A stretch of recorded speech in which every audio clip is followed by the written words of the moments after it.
उन्मेषनिमिषोत्पन्न विपन्न भुवनावली सहस्रशीर्षवदना सहस्राक्षी सहस्रपात् ఉన్మేష నిమిషోత్పన్న విపన్న భువనావలి తెరువబడుటతోనూ మూయబడుటతోనూ పుట్టిన లీనమైన చతుర్దశ భువనములు కలది.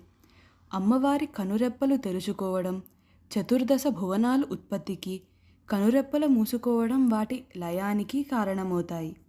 ఆవిడ కనురెప్పలను తెరుద్దామని మూద్దామని సంకల్పించినా చాలు ఇలా జరుగుతుంది అని అర్థం.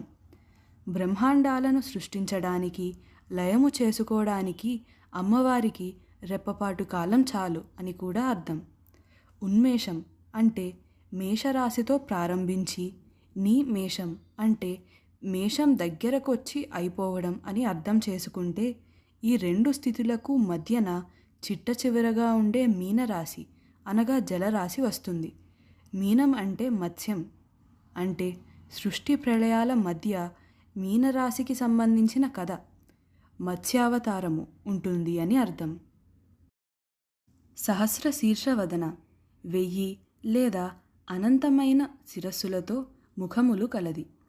సహస్ర పదానికి 1000 అనే కాక అనంతం అనే అర్థం కూడా ఉంది.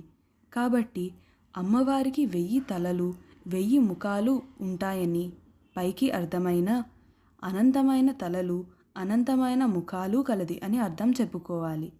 ఈ 1000 తలలు 1000 ముఖాలు వేరే ప్రత్యేకంగా ఉన్నట్లు అర్థం చేసుకోకూడదు.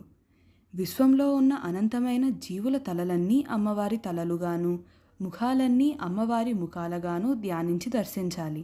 అనంతమైన శీర్షములు ముఖాలు కలది అని ఈ నామానికి అర్థం చెప్పుకోవచ్చును. సహస్రాక్షి 1000 లేదా అనంతమైన కన్నులు కలది. సహస్ర అనగా 1000 లేదా అనంతమైన, అక్షి అనగా కన్నులు గలది. విశ్వంలోని జీవుల కన్నులన్నీ అమ్మవారి కన్నులుగా ధ్యానించి దర్శించాలి. అప్పుడు అమ్మవారి సహస్రాక్షి అన్న నామానికి అర్థాన్ని, అనుభూతి పొందడం జరుగుతుంది. ఇంద్రుని కూడా సహస్రాక్షుడు అంటారు. ఇంద్రుడంటే దేవతాశక్తులకు అధిపతి. అమ్మవారు కూడా సర్వదేవతలచే ఆరాధింపబడేది కాబట్టి ఈ నామం ద్వారా ఇంద్రునికి అమ్మవారికి గల సామ్యాన్ని అర్థం చేసుకోవచ్చును. సహస్రపాత్ అనంతమైన పాదములు కలది. ఇంతకుముందు చెప్పిన సహస్ర శీర్షవదన సహస్రాక్షి నామాల్లాగా ఈ నామాన్ని కూడా విస్తారంగా అర్థం చెప్పుకుంటే విశ్వంలోని జీవుల పాదాలన్నీ అమ్మవారి పాదాలుగా ధ్యానిస్తే ఈ నామం యొక్క అర్థం దర్శనమిస్తుంది. అనంతమైన పాదములు కలది అని ఈ నామానికి అర్థం.